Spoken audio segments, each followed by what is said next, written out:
Greetings, everyone. This is Payman Lorenzo, your host of the Leader Without podcast. Today, whatever time is going to be for you when you're going to be listening to this is going to be episode number 186. Can't believe it. Almost 14 to go before the 200 mark. So tonight I have a very special guest, my new good friend, Beatrice from Perth, Australia. We had a wonderful conversation a few weeks ago, I believe. We initially connected on the serving circle, and wow, we had a very interesting conversation because what she's doing is really something I'm quite passionate about, quite interested in, and that is, helping people, especially entrepreneurs, find a life purpose. And the way she does it is that she does it through activating their energy and their heart and discover their soul blueprint. The reason why she's doing that through energy is because that she's blessed with the gift of reading people's energy. And that helps them she's not only helping people to find the life purpose, but also help them take the next step and the journey and the path and whatever they want to do. So we're going to have a wonderful conversation, and we have something in common, something that is very dear to my heart. She also speaks French. I grew up in France, so it was always good to speak with people that can speak French, because doing a podcast, unfortunately, I don't have many opportunities to, especially here, to practice my French. It's always good to talk French. So because French has always be a very special language in my heart. So she's doing a lot of great things. She also has a background in photography and documentary. We can do an entire episode just on her experience in photography and documentary, because these are quite big topics, but we'll see what we can unpack today. So Beatrice, welcome to the show, my friend.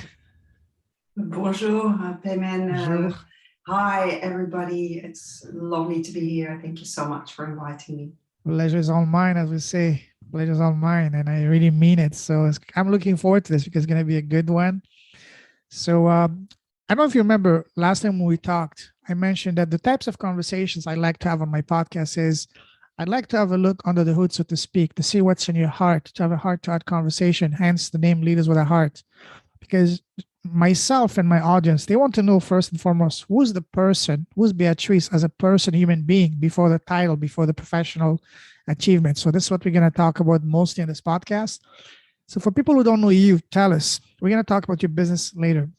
But as a person, as a human being, who's Beatrice? Okay. Well, that's a big question. I definitely I'm from the Netherlands originally. That's the practical side of things. But I have a huge bond with traveling, and also with Paris and France in general. Yes. Indeed, I was, basically before I was born, I received the name Béatrice, the French name Béatrice, from my mom, who had lived there as an au pair. And that really sparkled an interest in me in France. And I think it had energetically an influence on me as well. I come from a family line of very independent women who traveled before their time, really. My grandmother traveled on her own, left the children at home with my grandfather and said, bye, I'm going away for the day.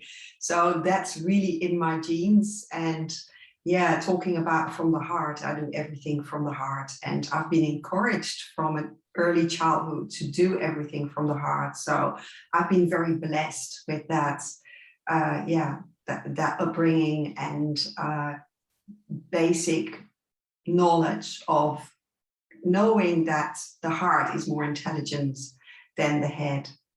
Absolutely. You mentioned the name Beatrice. Isn't that also the name of the Queen of Holland? No, it's almost. It used to be, the Queen used to be Beatrix. With an X at the end. Okay. Which is the Latin version of the name. It's not the Dutch version, but Beatrice is the French version of the original name Beatrix, which is Latin, but I'm not named after the Queen. Wow. I know the Queen is named after you, right? No, not really. I'm joking, but yeah. Yes. Awesome. Now, to start off, I'd like to ask you a series of rapid fire fun questions to further get to know you. Ready? Ready. All right. Tell us, what makes you happy? Nature. Beautiful. What makes you smile? Doing something that I did not dare before to stretch my comfort zone. I Awesome. did something recently, but I can't go into detail now. No worries. What makes your heart sing? What makes your soul come alive in a positive way? Being of service to the world. Love that. Now, on the other side of the spectrum, what makes you sad and angry? People who fight in wars and people who are destructive. Oh, yes. Yes. What People who scares you? take the Sorry? people who take the light away from others as well. Absolutely. Totally with you on that one. Absolutely. Such a waste, such a whatever. We're not going to get into that, but yeah. Now, what scares you? Heights. Oh, really? Okay. Like when you're on top of a Terrified. building or you're climbing a mountain or. Terrified of heights. So when you fly, do you usually sit by the window or you stay away from the window?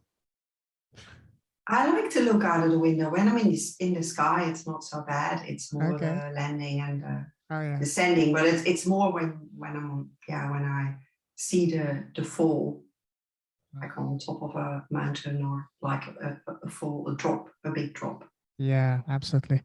Now, what would you say is your number one personal superpower? What is my number one superpower? Reading people's energy. Is that something that you were born with or something, a skill that you that you get to learn and hone in over the years? It's something I was born with. At what point did you notice that, hey, I have something unique and special here? Probably a real realization of this was only a couple of years ago. But because beforehand, as a child, I used to tell people things. And I thought it just came naturally. And people got often taken back because it was so close to the truth that it was difficult for them sometimes to hear. So I also have a truth detector. And I spoke about it as a child, and I always not always, but in certain circles, I got negative reactions, and that made me shrink that capability and not see it as positive until a couple of years ago. I really started to see it was my superpower. Wow, awesome. Now, do you like traveling? Yes. All right. What was your very first trip? I lived in 5 countries and 10 towns. Wow. Not as many as you, I believe, but yeah, I traveled a lot. My very first trip Yes. on my own. Up to you. You're the star. I'm just the host. Yeah, I think my very first trip, independent trip, was on the train to the south of France to meet some friends that I had met there. Okay. Wow. Actually, for me too, my first trip that I remember as a kid was a family living in the south of France, was actually going to Holland to visit my aunt. And we went to the city of Den Haag. So from the deep southwest of France, Po, we left in the morning and we arrived in Den Haag at like 9, 10 o'clock at night, nonstop. We had to change train in Paris and in Brussels. That's way back in the late 80s. So that's so interesting because I was living there at that time and I am from The Hague. Oh, wow. So there Beautiful you go. City. It's how, you know, it's how I was, I don't know, 6 years old, 7 years old. But the one thing I will always remember, you remember that there's a theme park. You have a small miniature of all the major landmarks of Holland.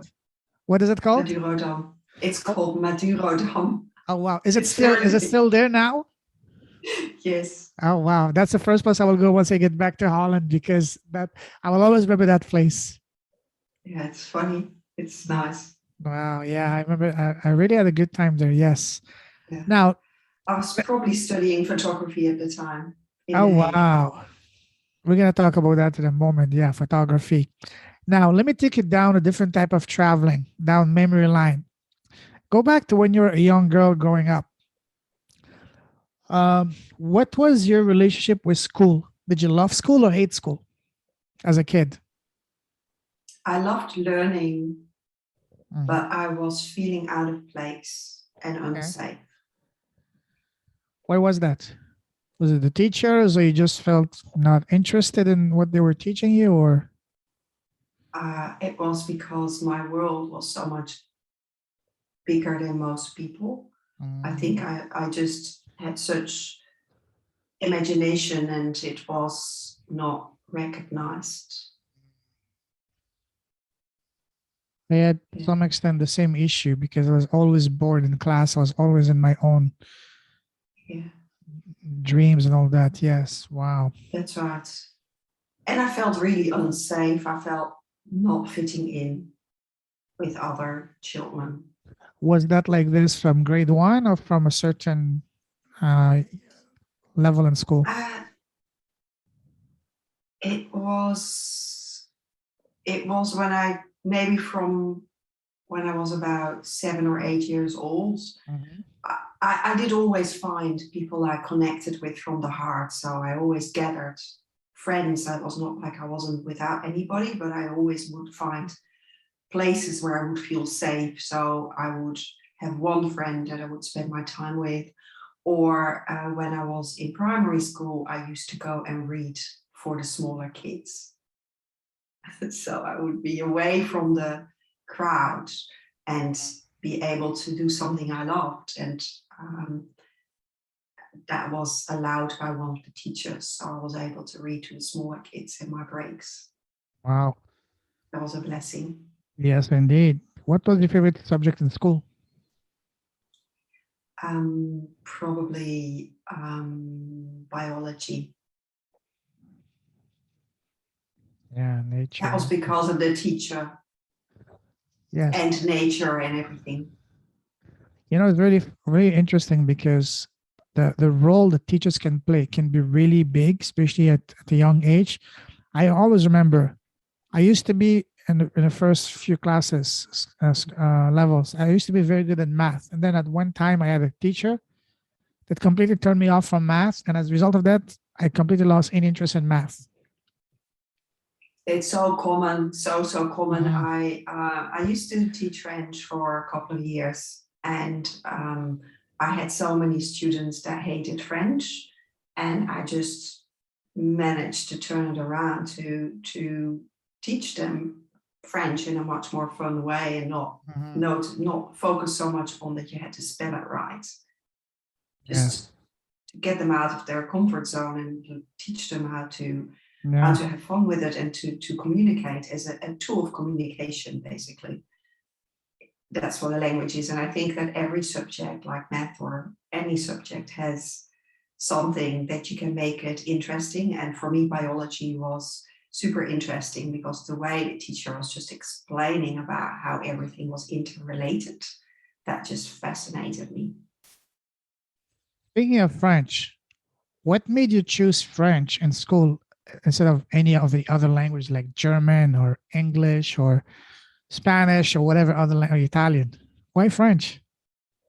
And that was because I spoke French from the age of 5, because my Okay. mom and dad brought me to France and I started to play with children in the playgrounds and started to Okay. speak it. And yeah, so for me, I spoke French already. Beautiful. Wow. And Maybe. I loved the French language.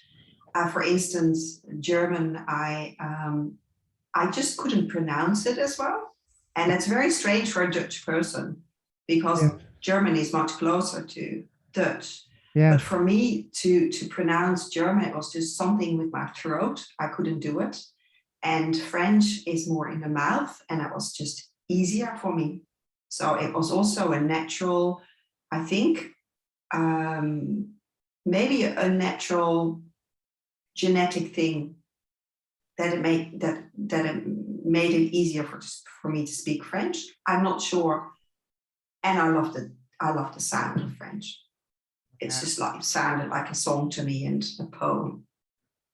It wasn't difficult to learn French because French is notorious to be quite difficult as a language to learn. It wasn't easy, but because I already spoke it from a young age, then when the grammar came in, I kind of liked that as well. Although I had a period when I was in my first years of secondary school that my French was actually, so when I started the grammar, I found it very, very hard. And then it took me a few years to get my head around that. And yeah, and then I studied it in university. So I loved studying it. Wow. Do you still practice your French around you nowadays, or? And not that often, but I do have certain people that I speak French with. When I come across somebody who speaks French, I take advantage and speak it. And I have calls with friends in France now and again as well. You know, one of the most common, I'm sure there's one in Perth, and that is Alliance Française. You can go there and meet people, and they have events. And I'm not such a big fan of the Alliance Française. okay, I don't know why. I just find they are so specific in how they teach French, and I don't know. It's just something about it that I don't really like. Maybe it's too established. I like more freestyle kind of. exactly, yeah. Yeah. Even me, when I was living in Hong Kong and around the world, I used to go to Alliance Française not to learn French, but to meet new people, because it's a great way to meet people and make connections Okay. and make new Yeah, I friends. never thought of it that way. Yeah, Yeah, it's a good idea.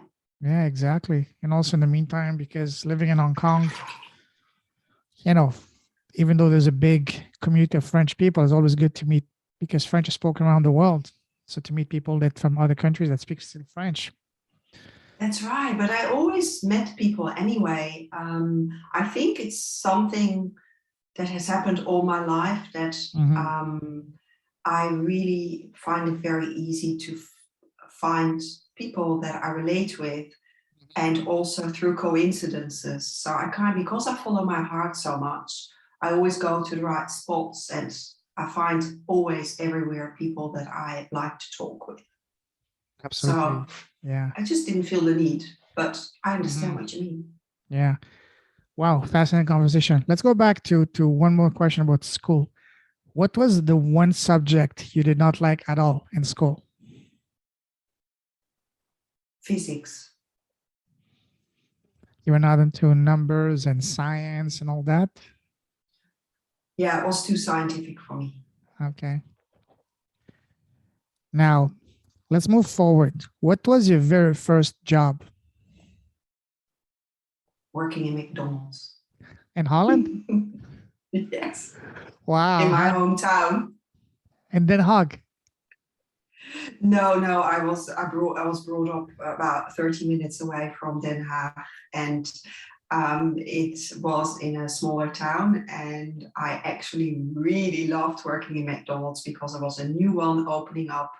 It was the first McDonald's I've ever seen really close by, and there was this team of people that started it, and we had great fun. We just had a ball every time we worked, and it was fabulous. It was for me a first team experience of making fun while working, and also the connection with the clients, just being there at the desk, communicating with the clients. And from there, I went and worked in the perfume shop. So I always loved working in shops because of the people, just meeting people and talking to people.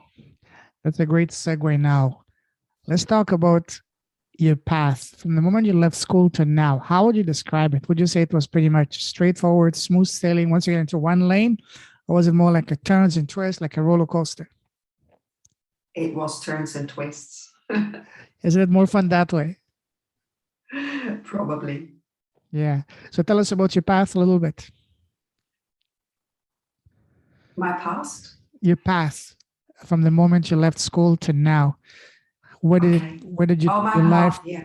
take you? Okay, so my life took me from studying photography.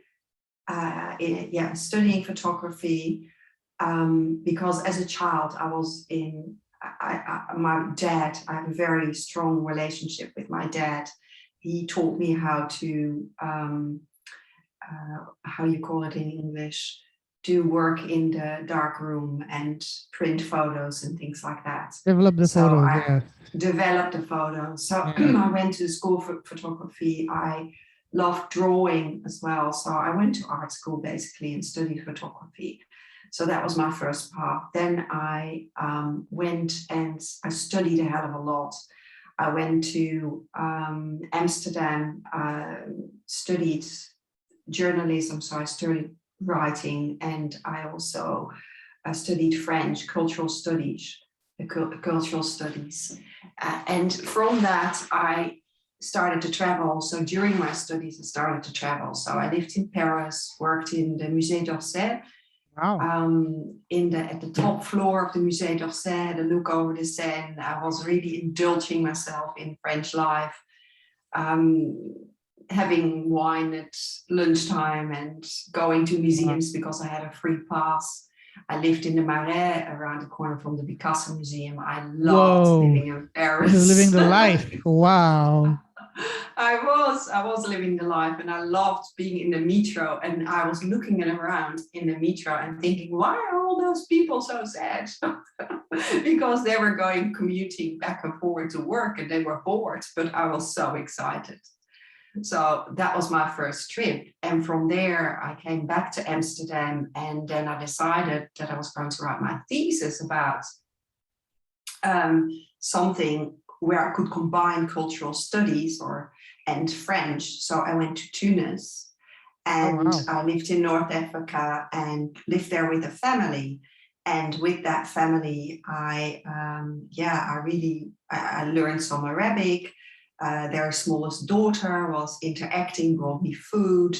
I interviewed women about their relationships with men.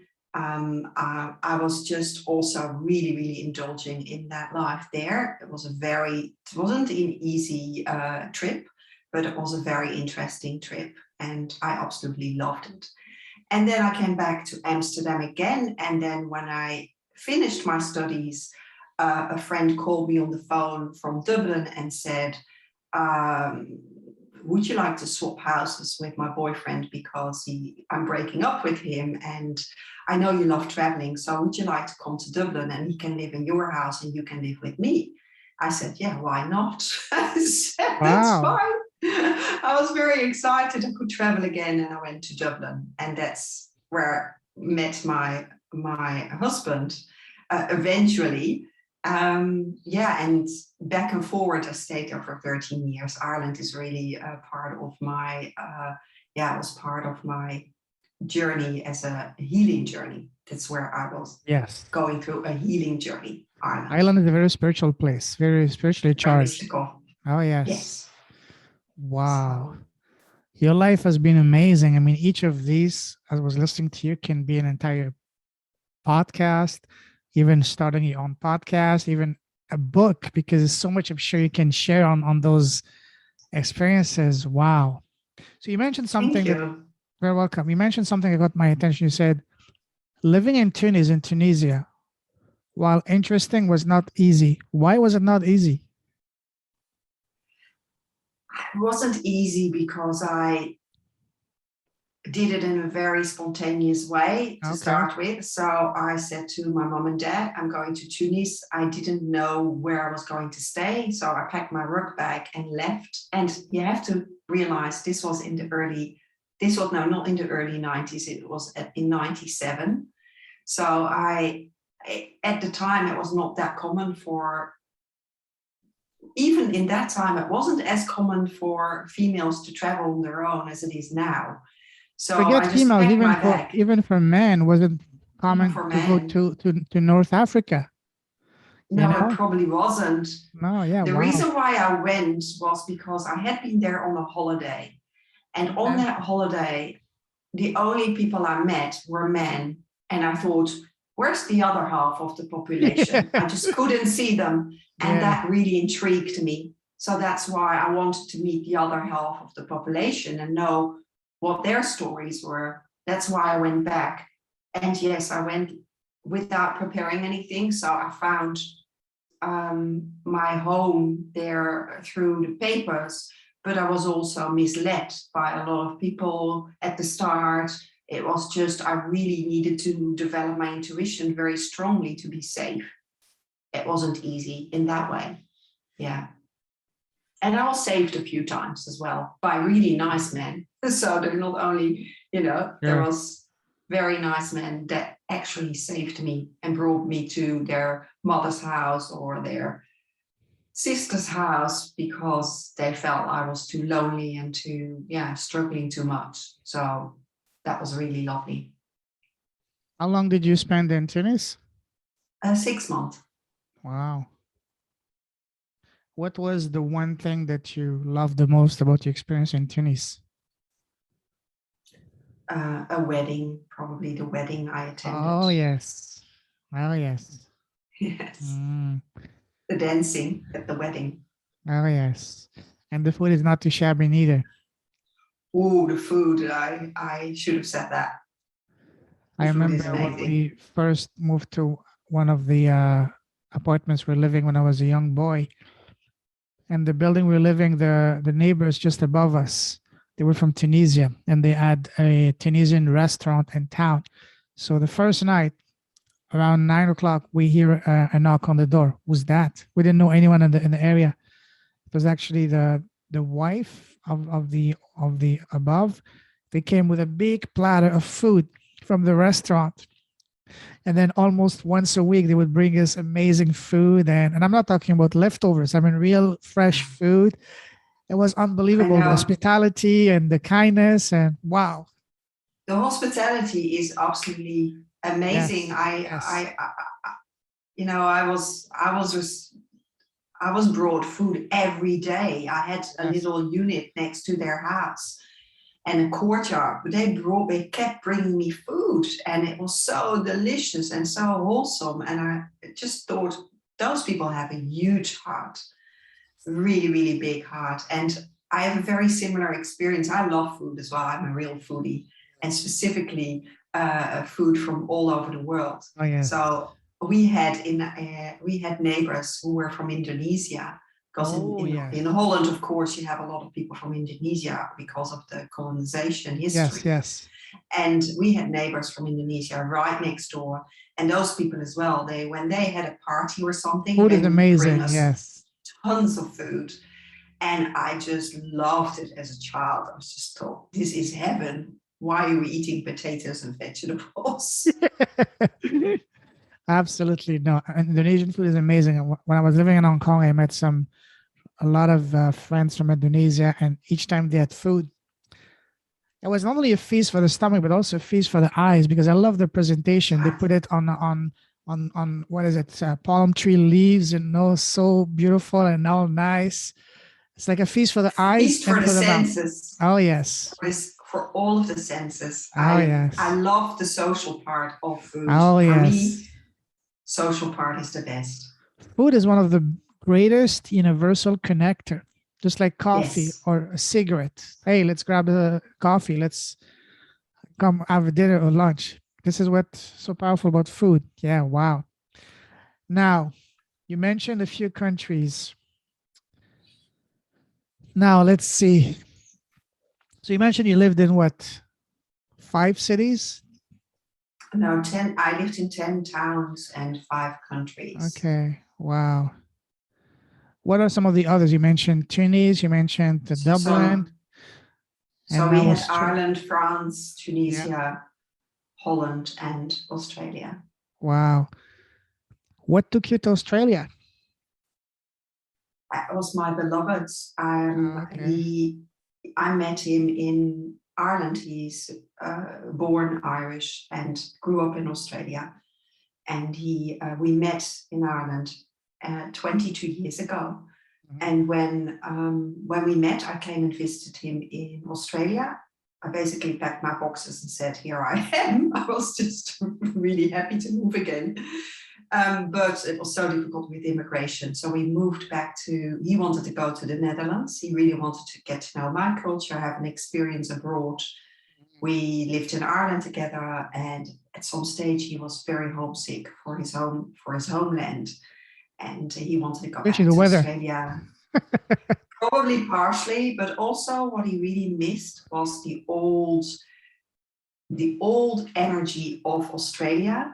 I think he doesn't really realize it, but I think he's a very old soul, and he was drawn back to that land and mystical, yes, that mystical side, that more earthy mystical side. I think Ireland has a very spiritual side to it, as in it's very, the fairies, all of the imagination and all of that side of things. That's the spiritual side in Ireland. For me, that was a journey to connect with spirit, and Australia is a connector with earth. I actually feel like the earth keeper is coming out in me here, and that's due to the original background, the old culture and the old land and the people that live their lives in such a different way than what we do now. Absolutely. Wow. And all the wisdom in there is amazing. Absolutely fascinating. Now, let's move forward. There is a saying, I'm sure you heard it, which says, change your story, change your life. And by story, I mean what we tell ourselves inside our head all day long. So when you, Beatrice, you had to change your story to change your life. How did you do it? Did you do it through the help of friends, family, mentors, videos? Tell us the process you used to change your story, to change your life. Okay. Can I just tell you a story first before I tell you about the methods? Please. Okay, so basically the reason why I changed my story to change my life was a very traumatic event. Okay. So I was in Paris, where I used to guide women on a tour in Paris. I have a travel business, Pure Paris, and I brought women on a tour there one day, and my photographer took her own life on that trip. And when she took her own life, I was going to stay with her. So it was a very traumatic experience for me. And it brought out in me my communication potential that I had from childhood, which was communicating with people that were not in this lifetime anymore. Wow. But something I had lost, something I had repressed and lost. And when she took her own life, I helped her. I tried to help her so much through essential oils and through methods that I had to communicate with her, that I almost left my own body. So I was helping her so much that I almost left my own body. So I went into therapy, and to find myself, to come back in my body. My husband actually spotted that I was not well. I was in the Netherlands at the time, and he was in Australia already. And that really made me think, I've never really been at home in myself, with myself. And that changed my life, because that realization brought me to learning how to come back in my body and or to fully incarnate, really. I wasn't fully incarnated. I was always half out, half in. And now I fully incarnated. I did a lot of chakra work, and through connecting with my body, I found my life purpose. And my life purpose was to help others to connect with the heart, find their life purpose, and to shine their light into the world and make a bigger impact. And I needed to walk my talk, and I also am making a bigger impact and dare to show up, because I was hiding for years. I was hiding my gifts. So that event of you and your friend leaving her body, that was what pushed you to say, enough of that, enough of hiding. Yeah. Let me take my courage into my two hands and just express who I really am. That's right. I chose life. Mm-hmm. I chose life because she showed me what it is like to choose to not live. She gave me the gift of choosing life. She gave you And the she gave me the gift of choosing life. And then later on, a year ago, she brought me the title of the gift. And I wrote a chapter for a book, Phoenix wow. Rising, Powerful Women Who Rose from the Ashes to Claim Their Place. And it became a bestseller. So I Congratulations. did, Wow. thank you. I did indeed start to shine my lights and not Mhm. dim it anymore, not hide. Yeah. So looking at that experience with that friend of yours from a spiritual eye, would you Mhm. say, even though how painful that was for you losing a dear friend of yours, that was a blessing in disguise, because that was what allowed you to have your so-called spiritual awakening and your second birth, so to speak, to really go after why you're here for, what is the purpose of that you have in this lifetime. Would you say this was that was her purpose in a way? If you want to take it even further into spirituality, maybe you and her, you have a soul contract, and her role was for her to awaken that side of you. Absolutely. We had a sold contract, and I totally relate to that. When I went through that experience, I had a lot of memories that came back from me, from her being burned at the stake and me not being able to help her. So a lot of past life memories came back to me, which also had occurred in Paris. So I have a very strong connection also with the location of where that happened, that needed to be brought back into my lifetime. And she chose not to live, and that was part of the contract, which made it also eventually long-term easier for me to accept that that was the case, because I was unable to help her, and that was meant to be. And I needed to learn that I wasn't able to save people, and I didn't have the responsibility to save people, because that's a long Yes. past life issue of mine, that I tried to save people. I tried it with my father for years as well, emotionally saving him. And yeah, I tried it with many people, and I really realized that I can make an impact without trying to save people. I can shine my light and help them help themselves. Absolutely. Just like you said it yourself perfectly. It's not our responsibility to help others. We all make our own choices, but we can show them a different way. You can extend your hand if it's their choice whether they want to take that hand or not. That's right. Wow, And powerful. sometimes it's very painful when they don't take your Absolutely. hand. It's Absolutely. always very painful, but it's just the way it is. And actually, by acknowledging that that's not working, you help them, because they will take responsibility or not. But when they take responsibility, they will feel much more empowered. I can tell you a story about last weekend when I was overcoming my fears. I went into a cave with a cave where nobody comes. It's like a part of a club, and a friend of mine does caving for years and years and years. She brought me into the cave. She said it wasn't difficult, but when I entered the cave, I just, at the start, it was a big drop, and because of my fear of height, I just didn't dare to pass that first part of the challenge. But she helped me in such a way that I was able to, she's a psychologist, and she helped me in such a way that I actually managed to overcome the first hurdle. So I stretched Beautiful. my boundaries, I stretched my comfort zone. And after stretching that comfort zone a little bit, I thought, oh, I have done enough. I'm satisfied now. I don't have to go further. But I did. I stretched it again and again by using their hands and their support, also my husband's and hers, to get through those hurdles. And that's exactly what we do when we're helping people as coaches and healers. We give them our hands to help them take the next step. And by taking the next step, they will make so much progress and feel so on top of the world that they want to take another step again. Absolutely. Wow, powerful. Thank you for sharing that. You're Indeed. welcome.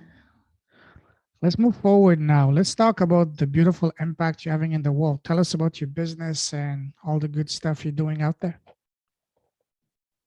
So I'm helping creative entrepreneurs to find their life purpose and to discover their blueprint through very practical tools. I'm all about down-to-earth spirituality. So I do a soul reading for them, for instance. That's very often the first thing I do with people. I do a soul reading, and in that soul reading, we have a conversation with soul to see where are you at this time of your life? What are the emotional aspects around what's holding you back, and what needs to shift to move forward and to find your next steps. And then I help them to take those next steps. So it's all about tuning into your intuition, into your soul, and then to make it very practical. Beautiful. Who's your ideal client? My ideal client is somebody that wants to make a big impact, that wants to really make an impact in the world, make this world a better place, who is creative, doesn't want to do marketing in the standard ways, wants to really do things authentically, find pathways to start shining their light. I also, love people who dare to come out of their hiding place and that are ready to start shining the light in the world. Beautiful. You know, what you just said, you're speaking my language because I'm 100% on the same path. I want to work and help and inspire heart-centered entrepreneurs to do good with their businesses, because together as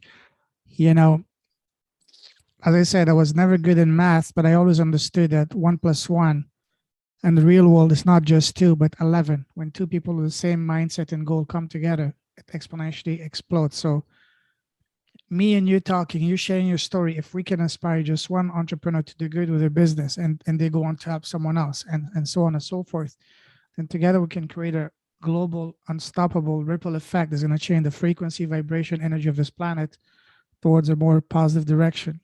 So when you said that, I said, wow, you're speaking my language. So that's beautiful.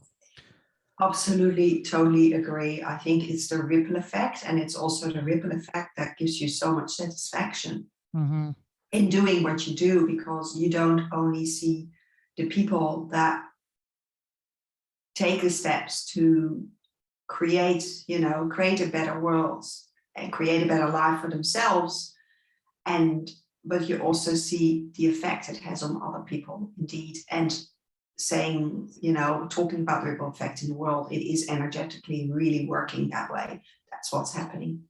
Absolutely. Another thing that you said that really resonated very highly with me, as you said, you work with people that do not want to do marketing the traditional way. They want to do marketing in a magnetic way, because we want to work with people we're aligned with. And from my experience of living abroad and doing business around the world for the past 10, 15 years, the most effective way I found has been that of through podcasting. And that's something that I'm extremely passionate. It changed my life. It blessed my life. But because, what is business? Despite what the marketing gurus want us to believe, business is not a numbers game. Sure, numbers matter, but ultimately business, it's a relationship nurturing process. We do business with people we connect as human beings. For example, you, Beatrice, let's say you're looking for an accountant. You look for accountants. All of them are going to be, qualified and with credentials, but the one you're going to select to do business with is going to be the one you get along the most as a person. If you don't get along with that person on a human level basis, you don't care if he or she has 55,000 PhDs. It doesn't matter. No, it doesn't matter. And this is why doing business in a magnetic way is best achieved through a podcast, because a podcast allows you not only to share your story and display your expertise, but also allows your audience to get to know you as a person. Because when someone is listening to your podcast, when someone listens to a video, say on the TV or whatever, or listens to the news or radio, usually it's loud. There's a lot of distraction. But when they listen to you on your podcast, there's no distraction. You have their undivided attention, and you know it that yourself. That attention is the most powerful and the most valuable currency in the world of business, especially online. Getting someone's attention, because when someone listens to your podcast, you and them in their earbud, and you build an incredible, intimate connection with them in a way that no other medium allows you to do. So this is why for me, it changed my life, because podcasting, allows you. The people that listen to your podcast will listen for two reasons. One, the interest in your topic, and two, they like you as a person. They like your sense of humor. They like your personality. And when someone listens to you after a few weeks, they will reach out to you. You don't have to reach out to them. And this is what I call truly the best way to magnetically do business with people, to attract your exact ideal listeners and clients. So from my experience, podcasting is the best way to do so. And I highly recommend for you as well to implement podcasting in your life, in your business, not only for yourself, but also for your clients, because your clients want to do business with other like-minded people without having to do marketing the traditional way. And this is the best way to do so. Absolutely. I totally see what you're talking about, and I resonate with that very, very much. It's, in my opinion, also about divine timing. Absolutely. So divine timing, there's a time for everything in your business. And Yes. by doing the right things at the right time, you allow your customers to come into your life. Totally. Magnetically, as you say. So, and also there is, of course, this is a magical way to allow clients into your life, but it has to be aligned with who you are. So for everybody, it might be slightly different. And some people might resonate more with video, and some people might resonate more with audio. So there is a difference, I think, in what is right for everybody. Totally. But I find your point of view of the connection you create with the audience through listening to your voice and to what you have to say and to what the other person has to say, very, very intriguing and interesting. Thanks for sharing that. Absolutely. Very welcome. We can talk about it after, because that's something I'm very passionate about. But let's move forward now. Speaking of your business, tell us more about the structure of your business. Do you work one-on-one with your clients? Is it a small group? Is it a big groups? Tell us the structure. At the moment, I'm still working on my own, but I'm actually in the process of finding people to become part of my team. Because I think that outsourcing or working with people everybody has a talent, and I'm a super creative brain. I have 10,000 ideas per day. So for me, it's very important to filter those ideas and to stay focused on that process. And sometimes by having to do all the practical things around that, it distracts me. It distracts me so much that I go onto another path. So in my case, it's probably better to have, it takes me too much time as well to do the practical stuff. So I am looking into, hiring people that can become part of my team so that I can move forward faster and make a bigger impact in the world. Absolutely. So let's tell us, what kind of talents are you looking for in case someone's listening to it? It would be a good fit. So tell us exactly, what do you need for your business? I'm looking at the moment, I have found somebody, I've started to work with somebody really technical that is helping me with lots of technical things, which is not my thing. So I'm really happy with that. That's a bit relationship that is in progress. But I'm looking for somebody that is very good at putting visuals together. So I have my colors, I have my font, I have all the pieces of the branding, but I don't have the time to put it together. And I want somebody that is really good with that and has style, that understands my style. I want somebody that has a good feeling for a good eye, because with a photography background, the eye for me is everything. Absolutely. Absolutely. I can think of a couple of people. I'll connect you with them after. All right. Thank you. Very welcome. Now, share with us an example of the most remarkable transformation you've seen from one of your clients so far. The most, okay, I'll just have to think.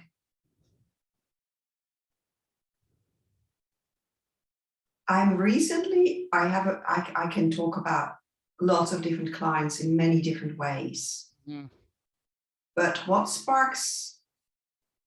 comes to my mind right now is actually a client that I've started to work with recently. She is not a paying client because I'm helping her for free, because she's a refugee from Ukraine. Oh, And awesome. she came to Holland, was welcomed into a family, and she is traumatized. And I offered to do one session with her, but it gave me so much satisfaction that I decided to continue to coach her pro bono. And the transformation that she's making in a very short time is absolutely mind-blowing. She has such a feeling for what I do. She understands energy. She understands that everything has a purpose, and she's taking advantage of what of the tools I'm giving her. And she made a beautiful painting after I told her to release some of her emotions through painting, because that's her thing. And last week I received a picture of that painting. And for me, that was a transformation in itself, to not hold on to those feelings of hurt and guilt as well, because she's not with her husband and family, and to release the anger as well, because she's very angry, of course, understandably, but to put that into something productive. And that is the start of a transformation. And yeah, I trust that she will find a beautiful job in Holland as well, because she has amazing talents to give to the world. So that's one example of something that happened very recently. That's beautiful. That really exemplifies your big, big, big heart of, of helping and doing good in the world. That alone is a fantastic example of that. So I salute you for that. Thank you.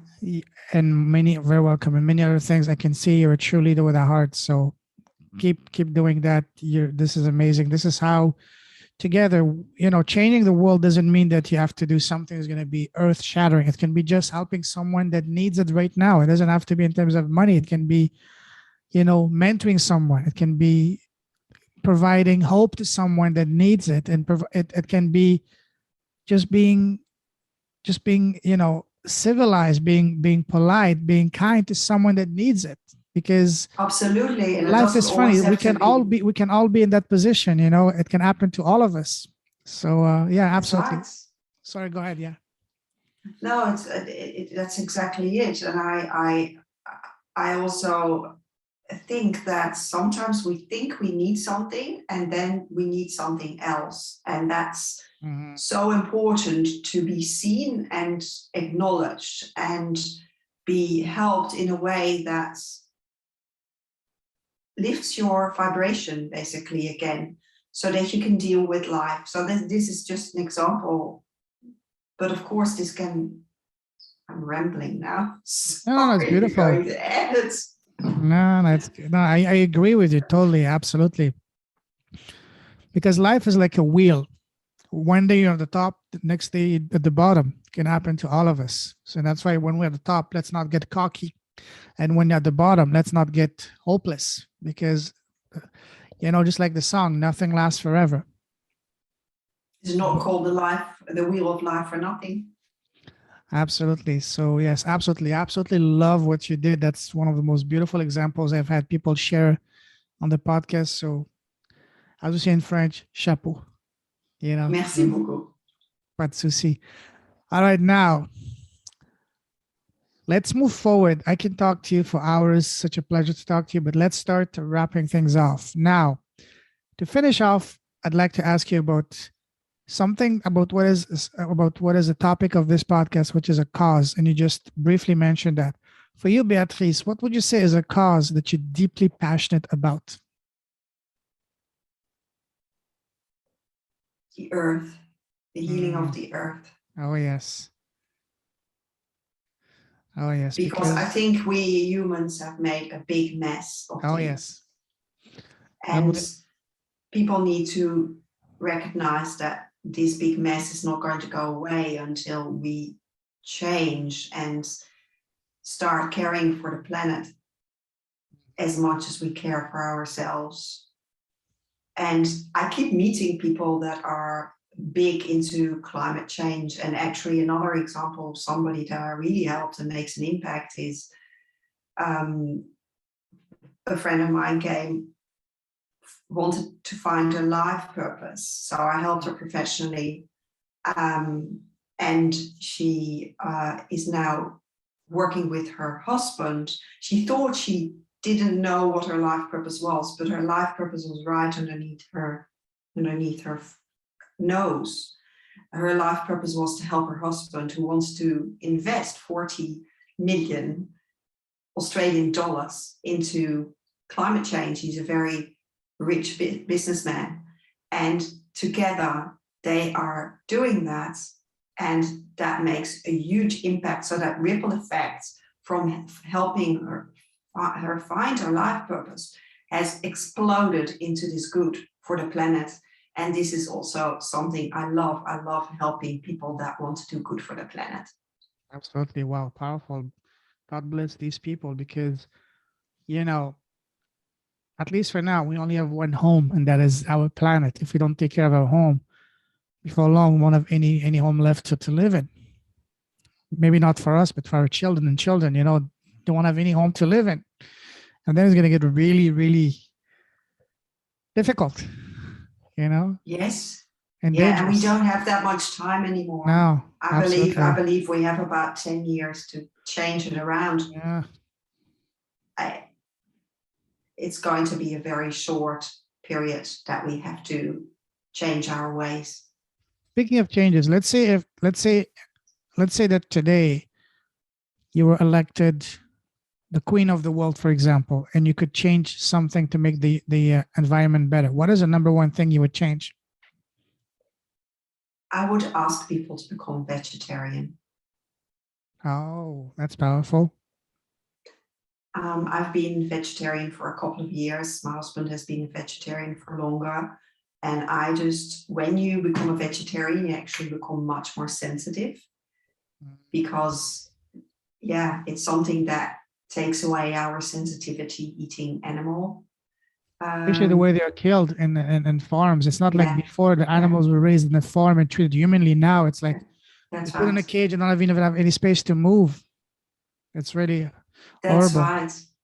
It is horrible. And I used to eat meat and fish that was sourced in a different way, and meat that was, I already did that, but since I took it to the next level, I really realized that vegetarianism or even veganism is the future, that it would contribute massively to the saving of our planet. Absolutely. And not to speak about all the animal suffering that happens indeed. Yeah, because animals are just like us. They have a soul too, They have a soul too. And we're all connected. Just because they're a tiny little thing doesn't mean that you have the right to treat them like as if they didn't matter. Yes, they matter. Animals matter too. That's right. Yeah, wow, powerful, beautiful. I don't like cockroaches, but I just saved a cockroach before I went into the podcast. I had to put him in the garden. Oh yes. Absolutely. Hey, maybe in a past life, you and me were cockroaches too, because we all have all kinds of lives. Yeah. Wow, awesome. Now let's start wrapping things off. To finish, I'd like to ask you a series of rapid fire questions on advices. Ready? Ready. What's the best piece of advice you've ever received?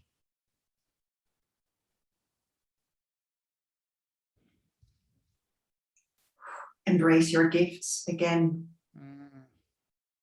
Love that. What's the worst piece of advice you've received so far?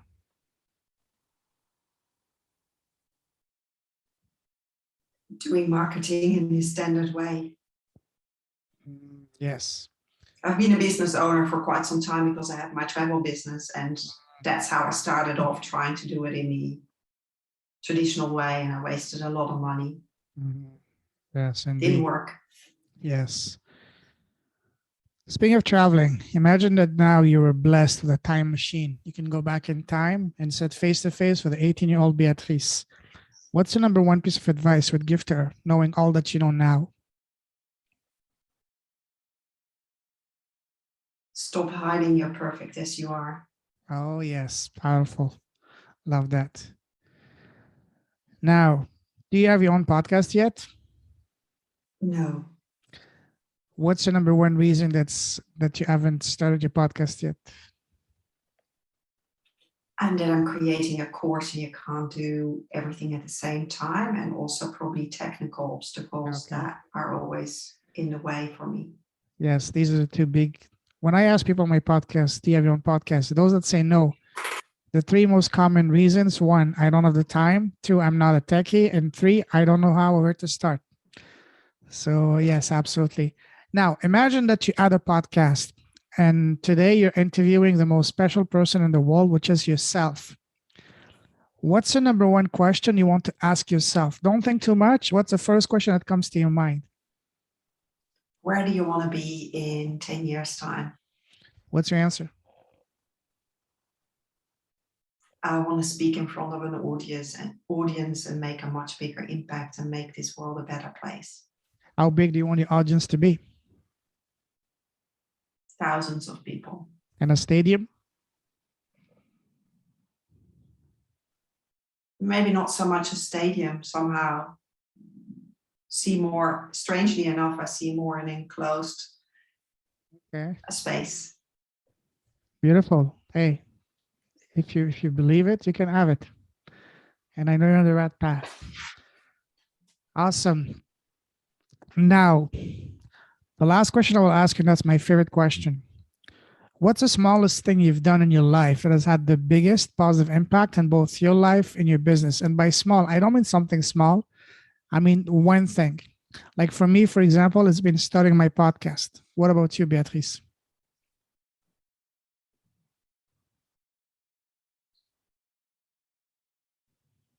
Starting to do the marketing from the heart. Absolutely. I'm not sure, there's other things probably as well, maybe not business related. Well, can you repeat the question? Yeah, it doesn't have to be business related. What's the smallest thing you've done in your life that has had the biggest positive impact in both your life and your business? Okay. So it doesn't have to be something small. It has to be the one thing that you've done. Okay. Traveling to Tunis, because it was after another traumatic event that I went there. Yes. I was in a holdup in Amsterdam, and then I thought, if I'm not safe in my own street, I might as well travel. Absolutely. Wow. Beautiful. All right. Now, if someone wants to connect with you, what's the best way to do so? They can connect with me through email. What's your email? Boots. Beatrice at beatriceboots.com. All right. That's my first name, Beatrice at beatriceboots.com. And they can download my heart activation meditation. Wow. Okay. Awesome. Do you have any other links you want to share with us? I am most active on LinkedIn. Okay. So would love to share a LinkedIn link. And I'm also active on Facebook. So they can connect on Facebook. Okay. I will put all of those links in the show notes. Listen, Beatrice, absolute pleasure talking to you. I love talking to you. There's so many more things that we haven't even touched on. It's going to be probably a part 2 we can do in the next few weeks, few months. We'll see. But for now, I salute you. You're a true leader with a heart. Keep shining your light. Keep blessing the world with your presence, with your gift, with your message, with your impact, with everything beautiful you're doing. Keep shining your light. Stay safe. Stay awesome. God bless you, my friend. And we'll talk soon. Take care. Merci beaucoup. De rien. À bientôt. Au revoir. À bientôt.